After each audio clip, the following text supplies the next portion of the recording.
નમસ્કાર વિદ્યાર્થી મિત્રો, ગુડ મોર્નિંગ. ઓનલાઈન લર્નિંગમાં આપનું સ્વાગત છે. લાસ્ટ લેક્ચર દરમિયાન આપણે O2 અને CO2 નું વહન કેવી રીતે થાય છે એની ચર્ચા કરી. હવે આ લેક્ચરની અંદર આપણે શ્વસનનું નિયમન અને શ્વસન સાથે સંકળાયેલી અનિયમિતતાઓ એટલે કે રેસ્પિરેટરી સિસ્ટમ એની અનિયમિતતાઓ એટલે કે એના રોગો વિશે સમજવાનું છે. ઓકે, પહેલો મુદ્દો આપણો અહીંયા છે શ્વસનનું નિયમન. આપણા બોડીમાં શ્વસનનું નિયમન કેવી રીતે થાય છે? આપણે શ્વાસ લઈએ છીએ, ઉચ્છ્વાસ બહાર કાઢીએ છીએ, ઘણીવાર બહુ ઊંડો શ્વાસ લેવાઈ જાય છે, બહુ ઊંડો ઉચ્છ્વાસ બહાર નીકળી જાય છે. તો આ બધું એ કોના કંટ્રોલ હેઠળ થાય છે, કોના દ્વારા થાય છે, એને કહેવાય શ્વસનનું નિયમન. હવે સ્વાભાવિક રીતે એની એક બહુ સ્પષ્ટ વાત થઈ જાય કે એ નિયમન એ આપણા મગજ દ્વારા થતું. મગજ એટલે કોનો ભાગ છે? ચેતાતંત્રનો ભાગ છે. ઓકે, મગજને જ્યારે તમે શીખશો ચેપ્ટર નંબર 21 ની અંદર ચેતાતંત્ર વિશે જ્યારે ભણશો એ વખતે તમને આના શબ્દોમાં વધુ ખ્યાલ આવશે. પણ આની અંદર એક બે મગજના પાર્ટ્સ એનો ઉલ્લેખ કરેલો છે જે આપણે અત્યારે હાલ સ્વીકારી લેવાના રહેશે. ઓકે, તો ફર્સ્ટ પહેલો જે મુદ્દો છે એ છે માનવમાં તેના શરીરની પેશીઓની જરૂરિયાત અનુસાર શ્વસનની લયબદ્ધતા સંતુલિત અને સ્થિર રાખવાની એક મહત્વપૂર્ણ ક્ષમતા હોય છે. આપણા શરીરની પેશીઓની જરૂરિયાત અનુસાર એટલે કે પેશીઓમાં ક્યારે ઓક્સિજનની વધારે જરૂરિયાત છે, ક્યારે ઓછી જરૂરિયાત છે, એના અકોર્ડિંગલી શ્વસનની લયબદ્ધતા એટલે કે રેગ્યુલર શ્વાસોશ્વાસ, ઊંડા શ્વાસોશ્વાસ એ બધું અને સ્થિર શ્વાસોશ્વાસ આ રાખવાની એક મહત્વપૂર્ણ ક્ષમતા માનવની અંદર હોય છે. ઓકે, આ નિયમન ચેતાતંત્ર દ્વારા થાય છે, બટ ઓબ્વિયસ વસ્તુ છે, મગજ દ્વારા થતું હોય છે. મગજમાં આવેલા લંબમજ્જા પ્રદેશમાં વિશિષ્ટ શ્વસન લયબદ્ધતા કેન્દ્ર આવેલું હોય છે જે પ્રાથમિક રીતે શ્વસનના નિયમન માટે જવાબદાર છે. હવે મેં તમને હમણાં જ કીધું કે મગજના જુદા જુદા પાર્ટ્સ છે, એની અંદરનો આ એક ભાગ લંબમજ્જા કહેવાય, મેડ્યુલા ઓબ્લોન્ગાટા, જે અહીંયા આવેલો હોય, પાછળની બાજુએ આવેલો હોય, બરોબર. અહીંયા નાનું મગજ હોય, એ નાનું મગજ એની આગળની બાજુએ બ્રેઇન સ્ટેમનો સૌથી નીચેનો ભાગ છે, એને મેડ્યુલા ઓબ્લોન્ગાટા કહેવાય, લંબમજ્જા કહેવાય. ટૂંકમાં આ મગજનો એક ભાગ છે લંબમજ્જા, એની અંદર એક કેન્દ્ર છે જેને કહેવાય છે શ્વસન લયબદ્ધતા કેન્દ્ર. ખાસ ધ્યાન રાખીશું, લંબમજ્જાની અંદર આવેલું કેન્દ્ર જેને કહેવાય છે શ્વસન લયબદ્ધતા કેન્દ્ર. ઓકે, આ શ્વસન લયબદ્ધતા કેન્દ્ર એ શ્વસનના નિયમન માટે પ્રાથમિક રીતે જવાબદાર છે. પ્રાઇમરીલી આ કેન્દ્ર જ એ જવાબદાર છે શ્વસનનું નિયમન કરવા માટે. ઓકે, બીજું કે મગજનો એક અન્ય વિસ્તાર જેને પોન્સ કહેવામાં આવે છે, પોન્સ એટલે કે સેતુ.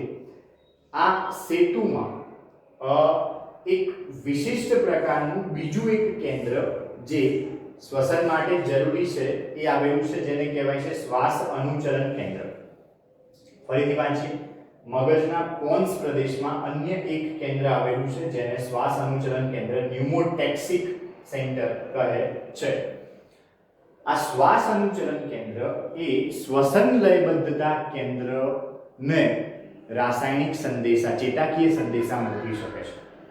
એટલે કે શ્વસન લયબદ્ધતા કેન્દ્રનું કંટ્રોલિંગ આ ન્યુમોટેક્સિક સેન્ટર એટલે કે શ્વાસ અનુચલન કેન્દ્ર પાસે છે. આ ખાસ ધ્યાન રાખીશું. આ મેઇન કામ કોણ કરે છે? તો શ્વસન લયબદ્ધતા કેન્દ્ર પ્રાથમિક રીતે, પણ એને કંટ્રોલ કરવાનું કામ કોણ કરે છે? તો શ્વાસ અનુચલન કેન્દ્ર. શ્વસન લયબદ્ધતા કેન્દ્ર ક્યાં આવેલું છે? એ આવેલું છે મેડ્યુલા ઓબ્લોન્ગાટા એટલે કે લંબમજ્જા. જ્યારે શ્વાસ અનુચલન કેન્દ્ર ક્યાં આવેલું છે? એ આવેલું છે પોન્સમાં, સેતુમાં. ઓકે, આ કેન્દ્ર શ્વસન લયબદ્ધતા કેન્દ્રના કાર્યનું નિયમન કરી શકે છે, એને કંટ્રોલ કરી શકે છે. આની વાત છે શ્વાસ અનુચલન કેન્દ્ર. કોનું નિયમન કરી શકશે? શ્વસન લયબદ્ધતા કેન્દ્ર. ઓકે, આ કેન્દ્રના ચેતાકીય સંકેતો શ્વાસના સમયમાં ઘટાડો કરી શકે છે અને ઇવન વધારો પણ કરી શકે છે. આ રીતે શ્વસન દરમાં ફેરફાર કરી શકાય છે.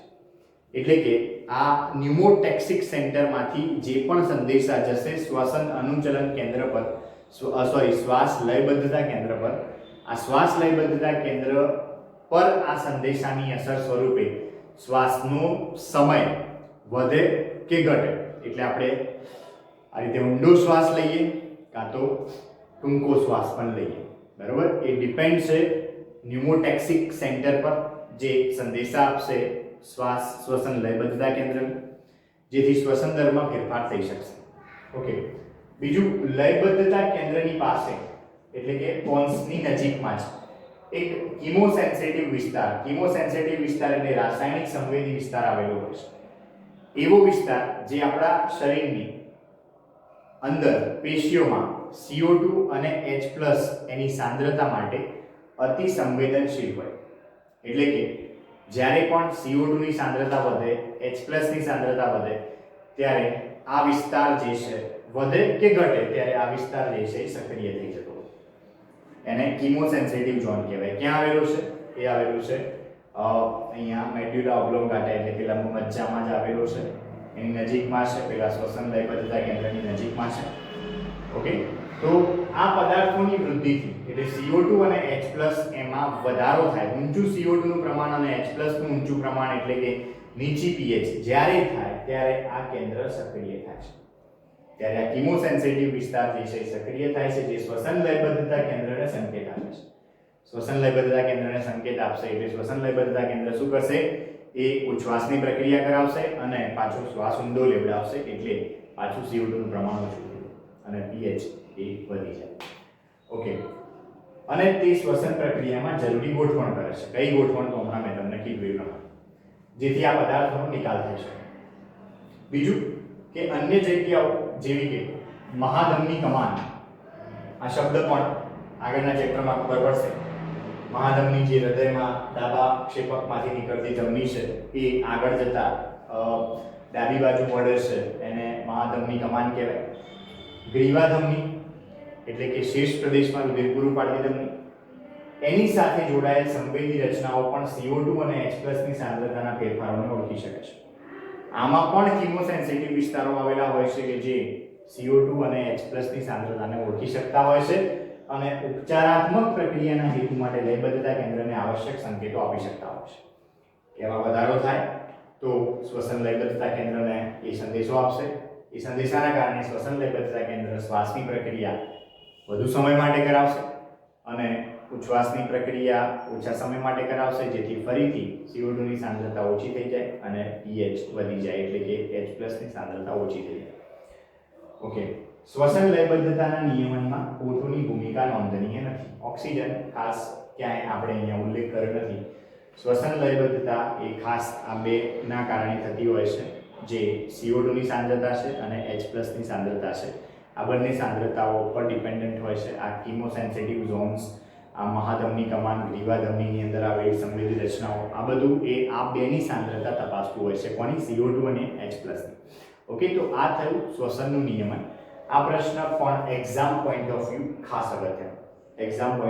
ખાસ અગત્યનો આ પ્રશ્ન, જ્યાં બે કેન્દ્રોના નામ ખાસ આવડવા જોઈએ, એ ક્યાં આવેલા છે એ પણ ખબર હોવી જોઈએ. જેમ કે શ્વસન લયબદ્ધતા કેન્દ્ર જે આવેલું છે લંબ મજ્જામાં અને શ્વાસ અનુચલન કેન્દ્ર જે આવેલું છે પોન્સમાં. હવે આપણે પાઠના છેલ્લા ટોપિક વિશે વાત કરવી છે. ધીસ ઇઝ રેસ્પિરેટરી સિસ્ટમ સાથે સંકળાયેલા, જે હવે આપણે જોઈએ.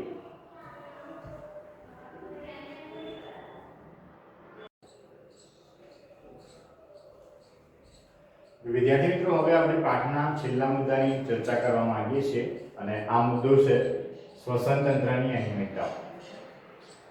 શ્વાસોચ્છ્વાસ સાથે સંકળાયેલું તંત્ર એટલે શ્વસન તંત્ર, અને આ તંત્રની અનિયમિતતાઓ એટલે એમાં સર્જાતી ખામીઓ, ડિસીઝ, રોગ. ઓકે, એની અંદર બુકની અંદર માત્ર 3 જ અનિયમિતતાનો ઉલ્લેખ છે. આપણે અહીંયા 5 અનિયમિતતાઓ લીધેલી છે અને એને સમજવાની છે. ઓકે, પહેલું છે દમ. જેને અસ્થમા કહેવાય. અસ્થમા બહુ જાણીતો રોગ છે. તમે એના સંપર્કમાં એના દર્દીઓને ક્યારેક ને ક્યારેક જોયેલા હશે. આ રોગથી પીડાતા દર્દીઓ એક નેબ્યુલાઇઝરનો ઉપયોગ કરતા હોય છે, એ પણ તમને ખબર હશે. આમ શ્વાસ ચડી જાય અને એ નેબ્યુલાઇઝર આ પ્રમાણે યુઝ કરે, મોઢામાં એનું નોઝલ નાખી અને ઉપરથી બટન દબાવે એટલે પછી એમને આમ હાશ થાય, બરોબર. દબંગ પિક્ચર કદાચ તમે જોયું હોય તો એની અંદર સલમાન ખાનની જે માતા બતાવેલી છે ડિમ્પલ કાપડિયા, એ ડિમ્પલ કાપડિયાને આ રોગ બતાવેલો છે અને પેલો સોનુ સૂદ આને ફૂસફૂસ કહેતો હોય છે, वो फुसफुस कहाँ है એવો શબ્દ વાપરતો હોય છે. ઓકે, તો ટૂંકમાં એ નેબ્યુલાઇઝર છે કે જેની અંદર એવી દવા આવે કે જેથી આપણી શ્વાસ નળી પહોળી થાય. સાલ્બ્યુટામોલ બીટા રિસેપ્ટર એગોનિસ્ટ દવા છે. ઓકે, એ બધી ચર્ચાઓ આપણા વિષયની નથી, પરંતુ આપણે એ રોગ એ દમ અથવા અસ્થમા છે આપણને ખબર હોય છે. હવે બેઝિકલી આ રોગની અંદર શું થાય તો આ શ્વાસ વાહિની અને શ્વાસ વાહિકામાં દાહ એટલે કે ઇન્ફ્લેમેશન, સોજો, આમ તો સોજો કહેવાય ઇન્ફ્લેમેશન એટલે, ને કારણે શ્વાસોશ્વાસ સમયે અવાજ આવે. આના દર્દીઓ જ્યારે શ્વાસ અને ઉચ્છ્વાસ લેતા હોય ત્યારે એમાંથી એમના શ્વાસ અને ઉચ્છ્વાસ સમયે એક ચોક્કસ પ્રકારનો અવાજ નીકળતો હોય, સીટી વાગતી હોય, વિસલ વાગતો હોય એવો અવાજ આવે. શ્વાસોશ્વાસમાં તકલીફ થવી, ખાસ કરીને ઉચ્છ્વાસમાં વધારે તકલીફ થાય, બરોબર. એટલે અહીંયા હું લખી નાખું છું કે ઉચ્છ્વાસ સમયે વધુ તકલીફ થાય, ઉચ્છ્વાસમાં વધુ તકલીફ થાય. ઓકે, આ રોગ થવાનું કારણ શું છે તો આ રોગ એક પ્રકારનો એલર્જી રોગ છે. એલર્જી પ્રેરક દ્રવ્યોના કારણે થતો રોગ છે અને ધૂમ્રપાનને કારણે થતો રોગ છે. એલર્જી પ્રેરક દ્રવ્યો જેવા કે પરાગરજ છે, માટીના કણો છે વગેરે જુદા જુદા વ્યક્તિઓને જુદી જુદી વસ્તુની એલર્જી હોય. ટૂંકમાં એલર્જી પ્રેરકોના કારણે આ રોગ થઈ શકે, ધૂમ્રપાનને કારણે આ રોગ થઈ શકે, ઇવન પ્રદૂષણના કારણે પણ આ રોગ થઈ શકે. એલર્જીક રોગ આ ખાસ ધ્યાન રાખીશું અને એટલા માટે એલર્જી પ્રેરક દ્રવ્યોથી દૂર રહેવું, ધૂમ્રપાનથી દૂર રહેવું, પ્રદૂષકોથી દૂર રહેવું એનો મુખ્ય બચવાનો ઉપાય છે. આ રોગની અંદર એન્ટીહિસ્ટામિનિક્સ અને એન્ટીબાયોટિક્સ સાથે શ્વસન નળીનું વિસ્તરણ પ્રેરતી દવાઓ આપવામાં આવતી હોય છે. શ્વાસ નળીનું વિસ્તરણ પ્રેરતી દવાઓ અને એન્ટીબાયોટિક્સ દવાઓ, એન્ટી એલર્જીક દવાઓ વડે આ રોગની સારવાર થતી હોય છે. શ્વાસ નળીનું વિસ્તરણ પ્રેરતી દવાઓ એટલે અહીંયા જોયું આપણે કે ઇન્ફ્લેમેશન આવે છે. ઇન્ફ્લેમેશન એટલે સોજો, શ્વાસ નળી સોજો આવે એટલે સ્વાભાવિક રીતે એની જે અંદરનું પોલાણ છે એ ઘટી જાય. પોલાણ ઘટી જાય એટલે અંદર વાયુઓની ઓછી આપણે થઈ શકે, એટલે આપણે એનું વિસ્તરણ કરાવી દઈએ તો શ્વાસ લેવામાં સરળતા. તો એ શ્વાસ નળીનું વિસ્તરણ પ્રેરતી દવાઓ હમણાં જ મેં કીધું પેલું જે નેબ્યુલાઇઝર હોય છે આ પ્રમાણેનું મશીન, એ નેબ્યુલાઇઝરની અંદર એને આઈ થિંક ખાસ એના માટે એક ઇંગ્લિશ વર્ડ છે, આ મને યાદ નથી આવતો, એરોઝોલ કહેવાય, એરોઝોલ. એ એરોઝોલની અંદર ખાસ આવી દવાઓ ભરેલી હોય, શ્વાસ નળીનું વિસ્તરણ પ્રેરતી દવાઓ, જેની અંદર સાલ્બ્યુટામોલ હોઈ શકે, ટર્બ્યુટાલિન હોઈ શકે, આ બધી દવાઓ હોઈ શકે અને એ શ્વાસ નળીને પહોળી બનાવે, જે શ્વસન માર્ગમાં અવરોધ ઓછો કરે અને એ વ્યક્તિ સરળતાથી શ્વાસ લઈ શકે. તો આ રીતે આ પહેલો રોગ પૂરો થયો, દમ અથવા અસ્થમા. બીજો રોગ છે એમ્ફીસેમા. એમ્ફીસેમા એટલે શું તો એમ્ફીસેમા એ ફેફસાનો એક ક્રોનિક ડિસીઝ છે. ક્રોનિક ડિસીઝ એટલે શું તો વારંવાર ઉથલો મારતો દીર્ઘકાલીન રોગ, જે વારંવાર થાય, લાંબા સમય સુધી રહે, એને જલ્દી મટાડી ના શકાય, એને ક્રોનિક રોગ કહેવાય. રોગો બે પ્રકારના હોય વિદ્યાર્થીઓ. અમુક રોગ એક્યુટ ડિસીઝ હોય, એક્યુટ, અને અમુક રોગ ક્રોનિક હોય. એક્યુટ એટલે જે ટૂંકા સમયમાં થાય અને મટી જાય. દાખલા તરીકે તાવ આવે છે તો 1-2 દિવસ 3 દિવસમાં મટી જશે, એક્યુટ ડિસીઝ કહેવાય. ક્રોનિક ડિસીઝ એટલે લાઈફ ટાઈમ તમને એ રોગ રહે, એને ક્રોનિક ડિસીઝ કહેવાય, બહુ લાંબા સમય સુધી, જેમ કે ડાયાબિટીસ, બ્લડ પ્રેશર, આ બધું લાંબા સમય સુધી રહેનારા રોગો છે. એમ્ફીસેમા પણ ક્રોનિક ડિસીઝ.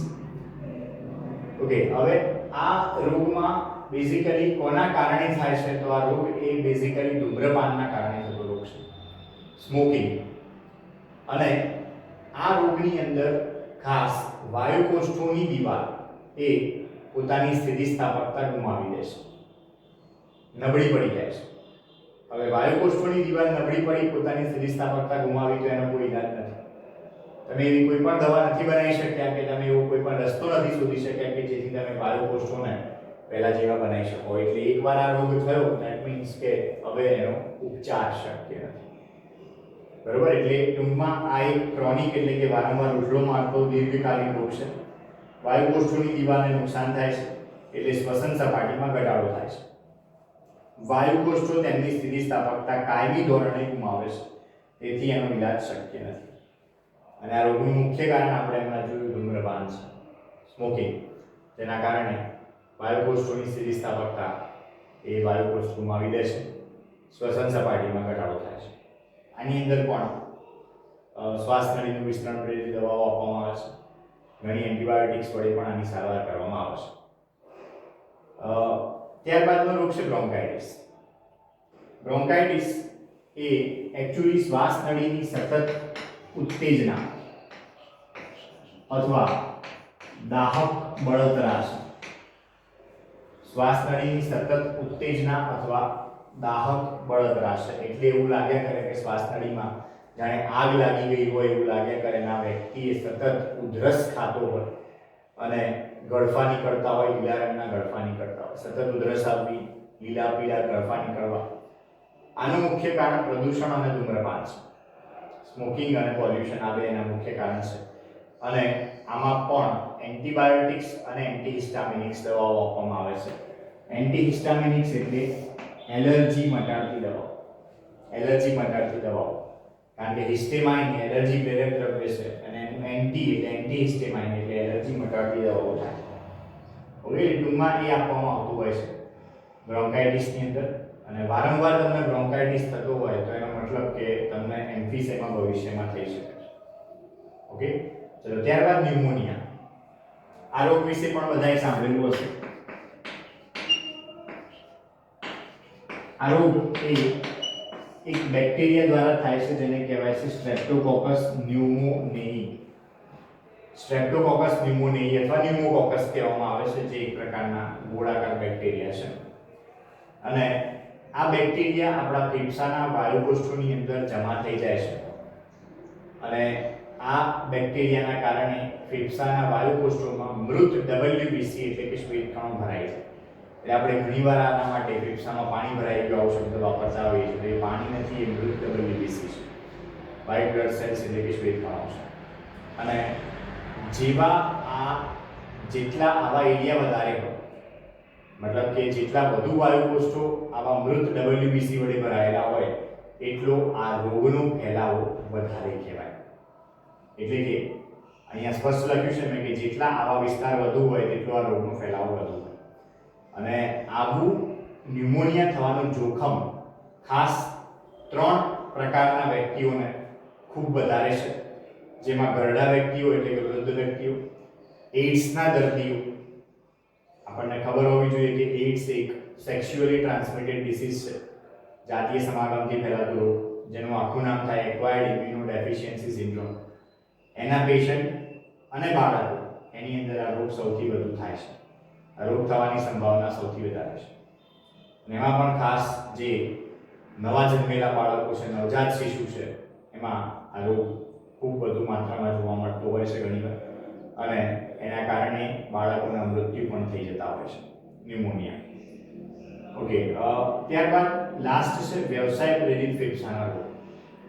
વ્યવસાય પ્રેરિત ફેફસાના રોગો એટલે શું? કે એવા રોગો કે જે વ્યક્તિને કોઈ ધૂમ્રપાન કે પછી કોઈ પ્રદૂષણ કે એલર્જી એના કારણે નહીં થાય, પરંતુ એમના ઓક્યુપેશનના કારણે થશે. ઓક્યુપેશન એટલે વ્યવસાય. તો માની લો કે એવો કોઈ વ્યક્તિ છે કે જે એવી જગ્યાએ કામ કરે છે કે જ્યાં પથ્થર ઘસવાનું અથવા તોડવાનું કામ ચાલે છે, હીરા ઘસવાનું કામ ચાલે છે, માઇન્સ બનાવવાનું કામ ચાલે છે, ખીણ ખોદવાનું કામ ચાલે છે, કોલસો બહાર કાઢવાનું કામ ચાલે છે. આવી બધી જગ્યાઓએ તમે જોયું હશે કે વાતાવરણમાં ધૂળના રજકણો હોય છે, ધૂળના રજકણો. જ્યારે 2 થી 10 માઇક્રોમીટર થી વધારે વ્યાસ ધરાવતા કણો આપણા શ્વસન તંત્રમાં દાખલ થાય ત્યારે બહુ વધારે ડેમેજ કરી શકે છે આપણા શ્વસન તંત્રને. એટલે કે 2 માઇક્રોમીટર કે તેનાથી ઓછો વ્યાસ ધરાવતા જે કણો છે એ આપણા શ્વસન તંત્રમાં દાખલ થઈ અને એને નુકસાન કરી શકે છે. આમ તો ભગવાને બહુ સરસ વ્યવસ્થા આપી છે, નાકની અંદર વાળ આપે છે, રૂમ આપે છે, જેથી હવા ગળાઈને જાય છે. આપણે આગળ જોયું કે જે સંવહન ભાગ છે આપણા શ્વસન તંત્ર હવા ગાળવાનું કામ કરે છે. ઓકે, પણ જો આવા કણો વધારે પડતા અંદર જતા રહે, ફેફસામાં જતા રહે, તો એ ફેફસાને ખૂબ ગંભીર નુકસાન પહોંચાડી શકતા હોય છે. અને આવા વ્યવસાય પ્રેરિત ફેફસાના 2 પ્રકારના રોગો છે આપણા પાસે. 2 રોગો છે જેના નામ યાદ રાખવાના છે, જેમાંથી એક બુકની અંદર આપેલું છે, એક નથી આપેલું. એક રોગ છે એસ્બેસ્ટોસિસ, એસ્બેસ્ટોસિસ નામનો રોગ, અને બીજો છે ફાઇબ્રોસિસ નામનો રોગ. એટલે અહીંયા લખ્યું છે કે કેટલાક ઉદ્યોગો જેમાં પથ્થર ઘસવાનું કે તોડવાનું કામ થતું હોય ત્યાં ધૂળના કણો નીકળે છે, જે શરીરની સુરક્ષા પ્રણાલી આ પરિસ્થિતિને સંપૂર્ણ પહોંચી વળતી નથી. અને આ રોગ થાય છે એસ્બેસ્ટોસિસ અને ફાઇબ્રોસિસ. ખાસ પેલા કાપડ જ્યાં વણાતું હોય એવી ફેક્ટરીની અંદર કામ કરતા લોકો પણ, એમાં નાના નાના રેસા ઉડતા હોય કાપડના, બરોબર, કોટનના રેસા, રૂના તાંતણા બધા ઉડતા હોય, તો એ તાંતણાઓ એ શ્વાસમાં જાય ત્યારે પણ આપણને આવો પ્રોબ્લેમ થઈ શકે. ફાઇબ્રોસિસ કહેવાય. ફાઇબર એટલે તાંતણાઓ, તંતુ, બરોબર, એ અંદર જાય, ફાઇબ્રોસિસ રોગ કરે. એટલે ટૂંકમાં ફાઇબ્રોસિસ થાય. ફાઇબ્રોસિસ એટલે રેસામય પેશીઓ, એના જથ્થામાં વધારો, પેશીઓ એ વાયુકોષ્ઠો એની અંદર રેસા ભરાઈ જશે. તો એ પણ એના ઓક્યુપેશનના કારણે થાય છે, વ્યક્તિને એના વ્યવસાયના કારણે થાય છે. તો આ રોગથી બચવા શું કરવું જોઈએ? તો બેઝિકલી આનો એક જ સોલ્યુશન છે કે જ્યારે તમે કામ કરો છો ત્યારે વેર a mask properly. Mask properly પહેરો, જેથી અંદર એ બધા કણો જાય નહીં. ઓકે, તો વ્યવસ્થિત રીતે માસ્ક પહેરવું જોઈએ. તો હવે તો બાય ડિફોલ્ટ બધા આપણે માસ્ક પહેરીએ છીએ બહાર નીકળીએ ત્યારે. તો આવા કામદારો પણ એ ત્યાં માસ્ક પહેરશે તો એ વખતે 2 વસ્તુ થઈ જશે: કોરોનાનું સંક્રમણ પણ અટકશે અને આવા રોગોથી આપણને છુટકારો પણ મળશે. તો આ થઈ આ ચેપ્ટરની વાત, ચેપ્ટર નંબર 17 જે પૂર્ણ થયું. આવતા લેક્ચરમાં આપણે નવા ચેપ્ટર સાથે મળીશું. નમસ્કાર.